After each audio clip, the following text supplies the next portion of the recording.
Hola, hoy es martes 21 de noviembre, estamos aquí en la otra tele, comentándole algunas de las noticias interesantes que han surgido en este día. Bueno, pareciera que Felipe Calderón solo quiso esperar unas cuantas horas para dar razón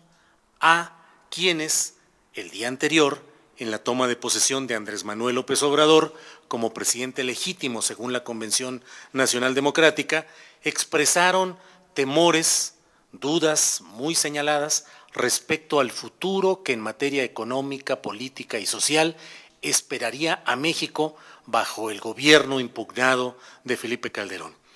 Con la intención de dar un contrapeso al hecho de la toma de posesión de López Obrador, que por lo demás bastante restricción hubo en algunos medios para dar esta información o en algunos dándola, pero siempre con el sesgo de la crítica, tratando de caricaturizar este acontecimiento. Bueno, pues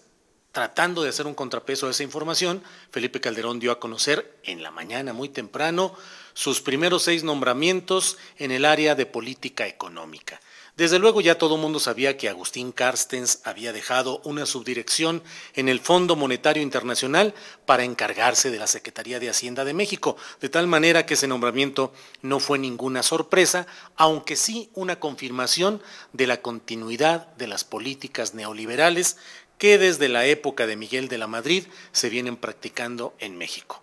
Pero los otros nombramientos fueron llamativos, 2 de ellos porque son de panistas y establecen una forma de continuidad con el gobierno de Vicente Fox. Rodolfo Elizondo como secretario de Turismo, una secretaría de poca presencia, pero que sin embargo sirve mucho para hacer negocios con los terrenos nacionales a cuenta de inversiones y apoyos turísticos, una secretaría que tiene siempre presupuestos muy holgados para hacer promoción a México y que en más de una ocasión se ha visto que esas promociones no son reales, sino que acaban sirviendo solamente a los bolsillos de algunos funcionarios. En economía, Eduardo Sojo, uno de los miembros del Grupo Guanajuato, que fue el que muchos años atrás comenzó con la aventura que llevó a Vicente Fox a la presidencia de México.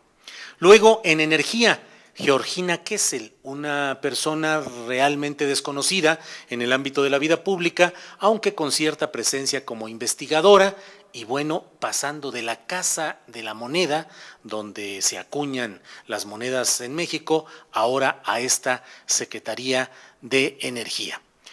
Javier Lozano, un hombre especializado en asuntos de comunicaciones y transportes, fue subsecretario en el gobierno de Zedillo, en ese ramo, pues no quedó en comunicaciones, sino que quedó en la Secretaría del Trabajo. Javier Lozano, de origen priista, cercano ahora al ámbito de Felipe Calderón.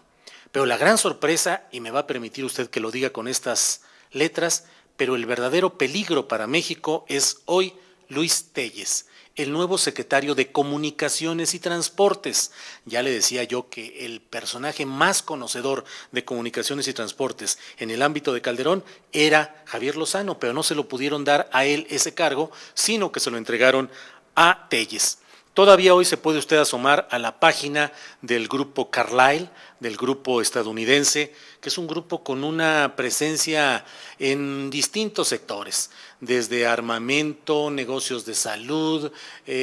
todo tipo de negocios de esos que forman las delicias de los grupos transnacionales. Una cartera de inversiones que busca dónde tener una gran ganancia. Bien, en el grupo Carlyle, su representante en México es todavía hoy, porque así está en su página de internet, Luis Telles. Luis Telles, que además llega con un inmediato conflicto de intereses. Hasta hace unas horas era consejero de Cablevisión, una de las empresas de las que ahora él regulará su actividad dentro de Comunicaciones y Transportes. Ya ha anunciado que renuncia a ese cargo, pero la verdad es que bastante conflicto de intereses hay en el caso de Luis Telles, representante de la mano más densa, de la mano más oscura de las transnacionales, deseosa de hacer muchos negocios en México. El tema del gabinete, desde luego, generó de inmediato reacciones en todos los actores políticos, unos censurando estos nombramientos que parecen pagos de favores, pagos de gastos de campaña y compromisos con muchos grupos empresariales. Pero mientras todo esto sucede en San Lázaro, los diputados protestaron por el exceso de fuerza pública militarizada que se tiene ahí para cuidar la próxima toma de posesión formal de Felipe Calderón. Hubo una sesión verdaderamente candente, pesada, en la cual finalmente se terminó con el acuerdo de que la Cámara de Diputados solicita a la Secretaría Federal de Seguridad Pública y al gobierno del DF que reduzcan el número de policías que resguardan San Lázaro. Esto se da en el marco de una discusión en la cual pues los diputados señalaron que no es posible esa virtual declaración de suspensión de garantías, estableciendo un cerco de 5 kilómetros alrededor de la Cámara de Diputados. Respecto a Oaxaca, la Secretaría de Gobernación ofrece 1,000 millones de pesos para que se reactive la economía de aquel lugar. Eso lo dice el senador priista Adolfo Toledo, que es aquel que podría ser el próximo gobernador sustituto en caso de que Ulises Ruiz renuncie, echado ha sido, pero renuncie del gobierno de Oaxaca. Cierro este comentario diciéndole simplemente que para la Corte el presidente Fox ya en sus últimas decisiones está proponiendo a Rafael Estrada Sámano, que ha sido dirigente de una fundación doctrinal del PAN, a José Fernando Franco González Salas, de una familia que ha ocupado varios cargos en el PRI, y a María Teresa Herrera Tello, que fue su consejera jurídica de Fox, para que ocupen la vacante que queda en la Suprema Corte de Justicia. 21 de noviembre, en otra tele, le doy las gracias y seguimos en comunicación.